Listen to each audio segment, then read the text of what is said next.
My name is Hilda. I'm 60 years old. And what I'm about to tell you today will forever change the way you see your own family. Just 3 days ago, my own son Damien and my daughter-in-law Melissa pushed my husband Henry and me off a 90-foot cliff.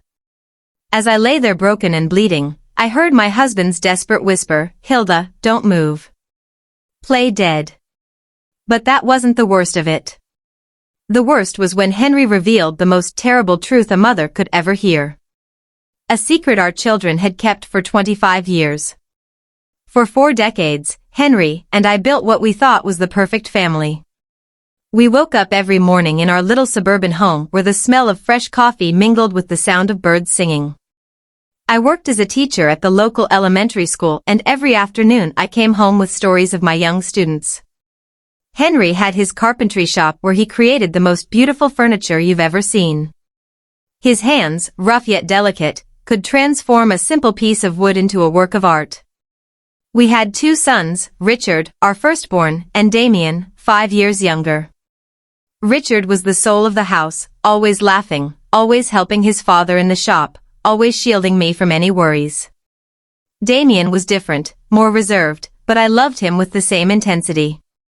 As a mother, you never play favorites, or at least that's what I thought. On Sundays after church, the whole family would gather around our oak table, which Henry had carved with his own hands. Richard would tell us his plans to study engineering, while Damien would remain silent, just picking at the food on his plate. Life was simple but beautiful. In the evenings, Henry and I would walk the trail around our small town, talking about our dreams, how we'd watch our grandchildren grow, and how we'd grow old together in that very house. I never imagined those walks were training for the one that almost killed me. On weekends, I'd host family gatherings where my sisters, Harriet and Irene, would come with their husbands and children. The house would fill with laughter, kids running everywhere, women sharing recipes in the kitchen while the men fixed something in the yard. Henry was my perfect partner. After 40 years of marriage, he still brought me wildflowers he'd pick on the way to work. He helped me grade my students' tests, and I would hold pieces of wood for him while he cut them in his workshop. We were a team, an unbreakable unit, or so I thought. At night, we'd sit on the porch to watch the stars, planning our future. We talked about traveling when we retired, seeing the ocean for the first time, building a smaller house once our kids started their own families. But perfect happiness, as I would discover years later, often hides the deepest tragedies. When Richard turned 20, something changed in our family. He began to argue with Damien about things I didn't understand. I'd hear them whispering in the hallway and they'd fall silent when I appeared.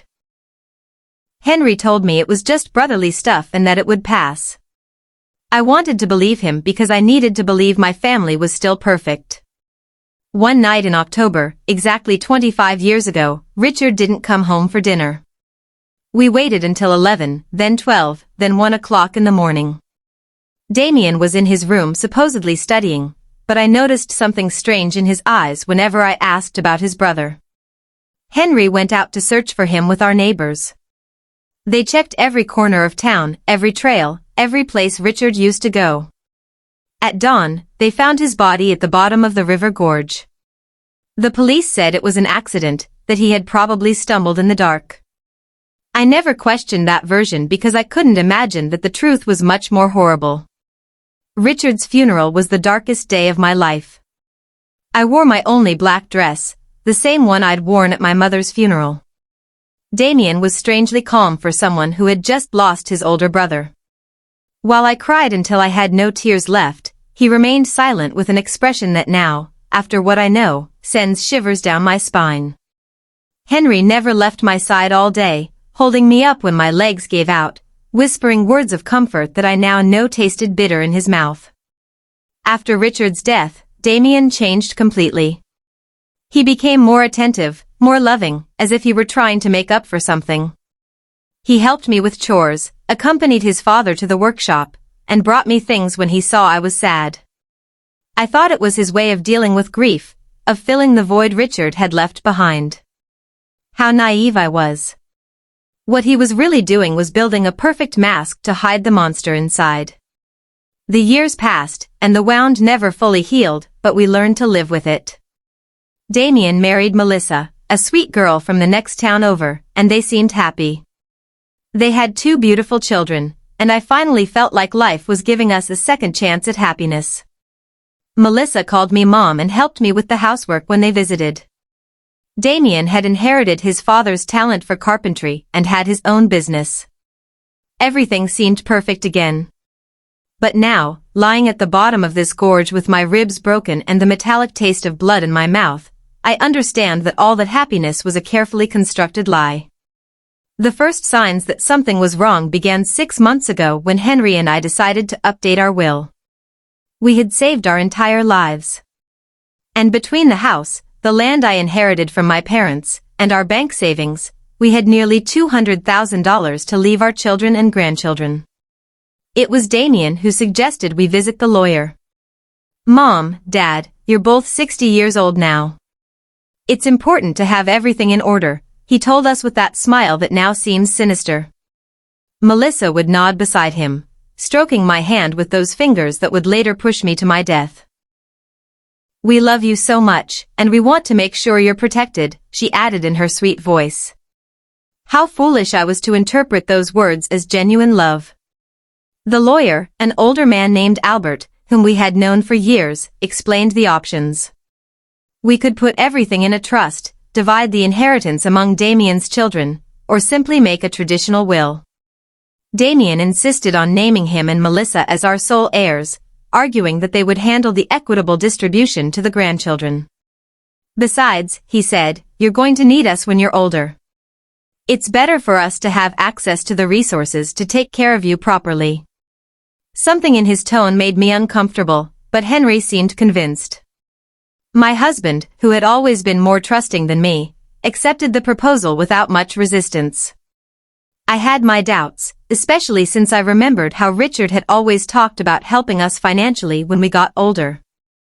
My oldest son had plans, dreams of taking care of us when the time came, but Richard was gone, and Damien was our only surviving child. We signed the papers on a Tuesday afternoon. I remember Melissa was wearing a pretty green dress and gave me a big hug after the ceremony. Now we're officially a united family forever, she whispered in my ear. Her words gave me a chill then, though I didn't understand why. Damien shook his father's hand with a smile that didn't reach his eyes. That night, as I made dinner, I couldn't shake the feeling that I had made a terrible mistake. The following weeks were strange. Damien and Melissa started visiting us more often. But their visits had a different feel. They no longer came just to spend time with family, they always had suggestions about how we should improve the house, what investments we should make, or what life insurance policies we should get. Mom, you should think about selling this big house and moving somewhere smaller, Melissa said while examining our furniture with calculating eyes. We could help you find a comfortable apartment in town. But I loved our house. Every corner held a memory. Every room told a story of our 40 years of marriage.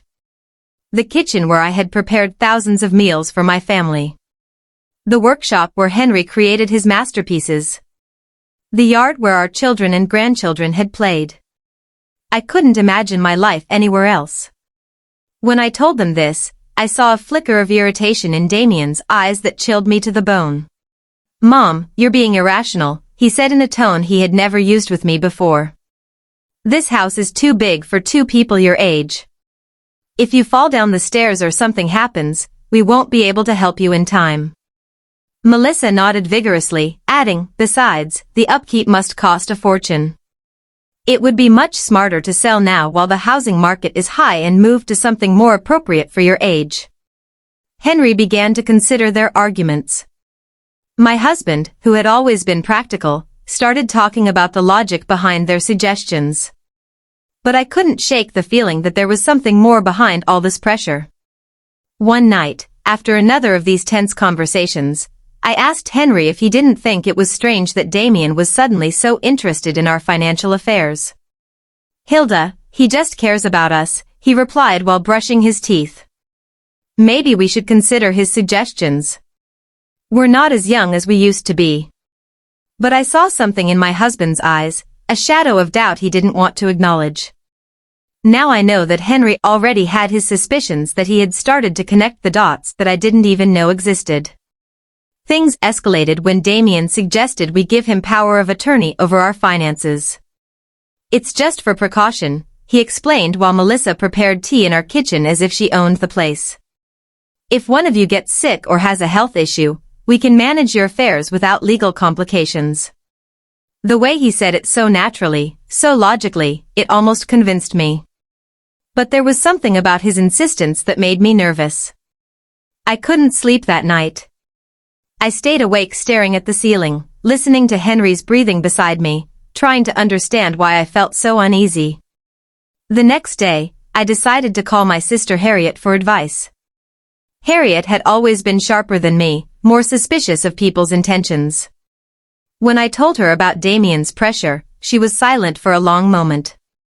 "Hilda," she finally said, "doesn't it seem strange to you that Damien is so anxious to control your money? I mean, he has his own business. He's doing well financially. Why would he need so much control over your finances?" Her words hit me like a slap. She was right.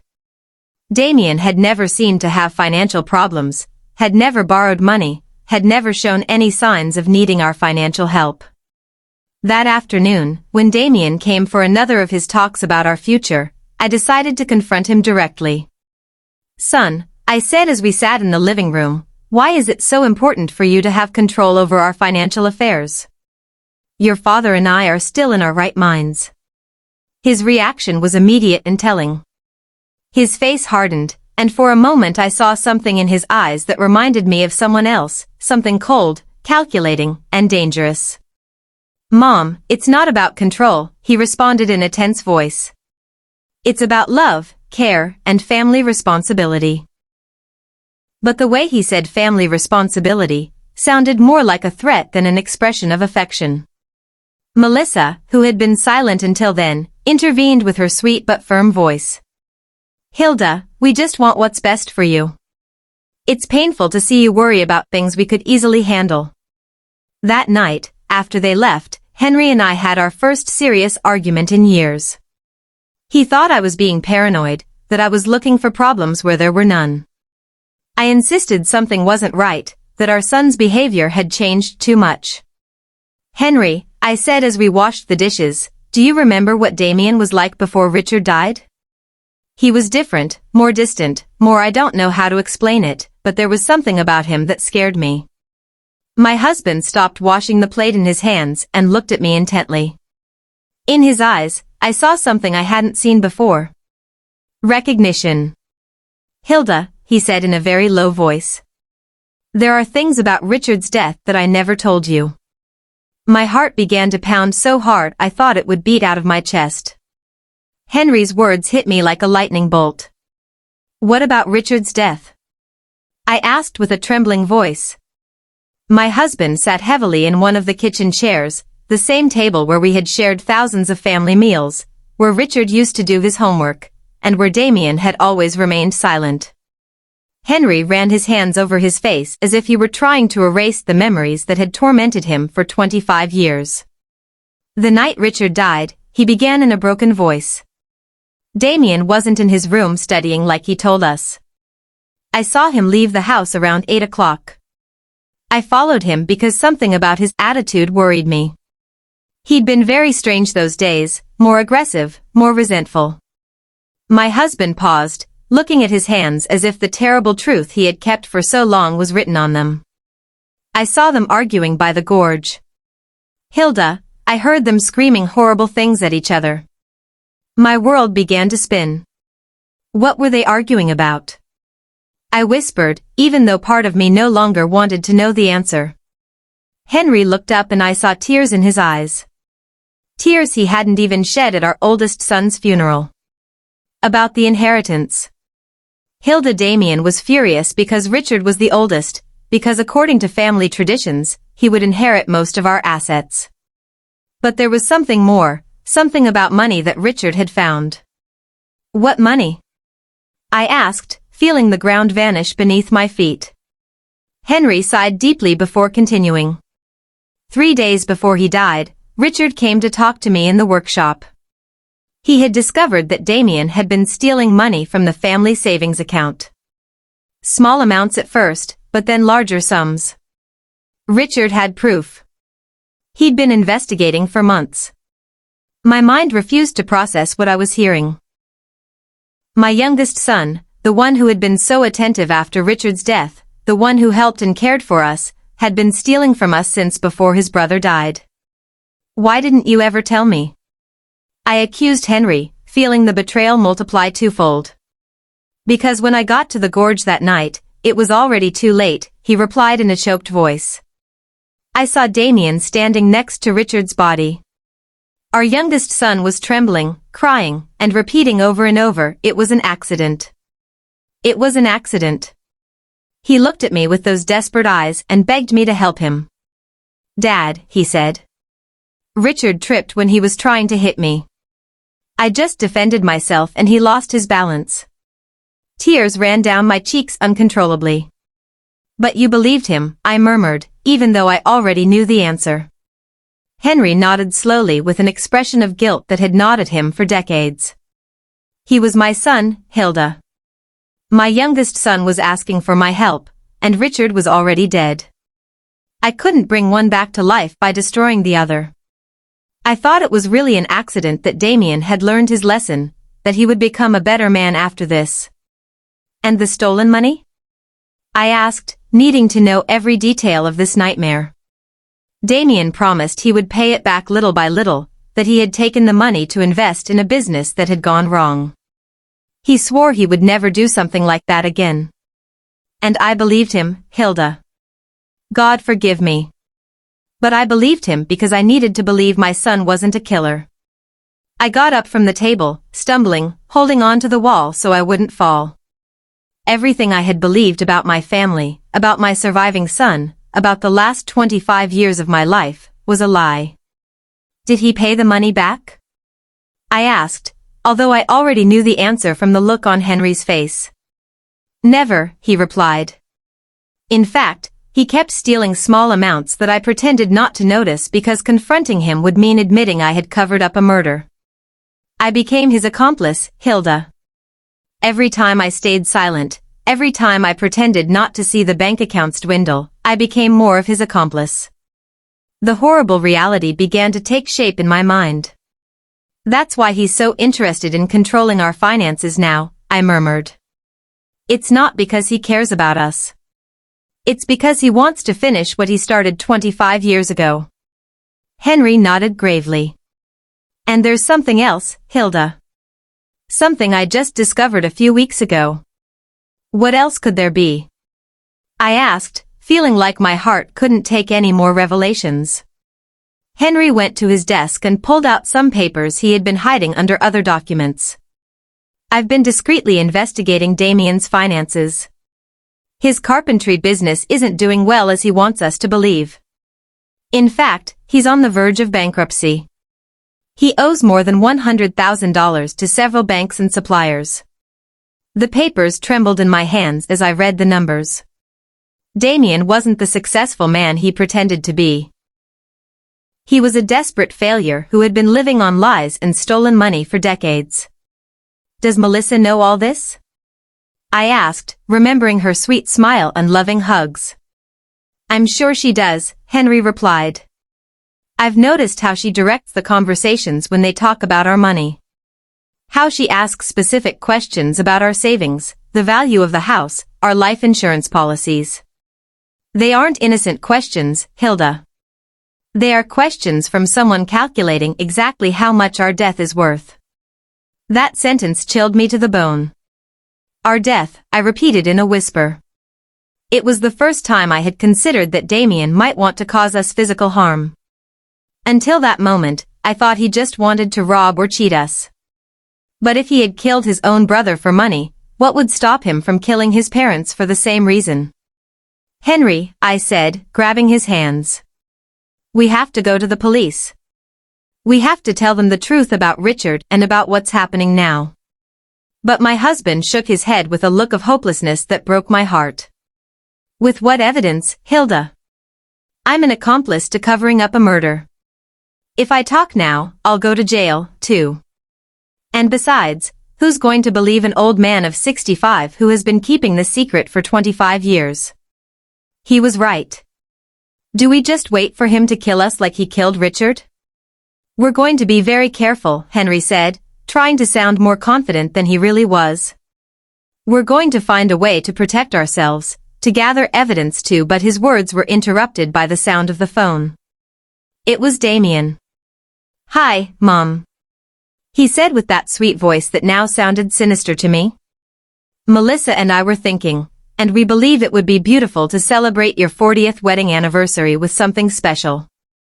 How about we take you to those mountains you've always talked about next weekend? We could go on a family hike, take pictures, and have a perfect day together. My blood turned to ice. I looked at Henry, who had heard the conversation and had the same look of terror on his face. That's a very sweet idea, son. I managed to reply in a trembling voice. But let us think about it, and we'll get back to you tomorrow. After hanging up, Henry and I looked at each other in silence, knowing we had just received an invitation to our own execution. The mountains, I murmured. He's going to take us to the mountains to kill us and make it look like an accident. Henry nodded gravely, just like he did with Richard at the gorge. That night, we didn't sleep a minute, holding each other in our bed, planning how we could save ourselves from our own son. The next few days were a nightmare of terror and pretense. Henry and I had to act as if nothing had happened when Damien and Melissa came to visit, smiling when they talked about the mountain trip.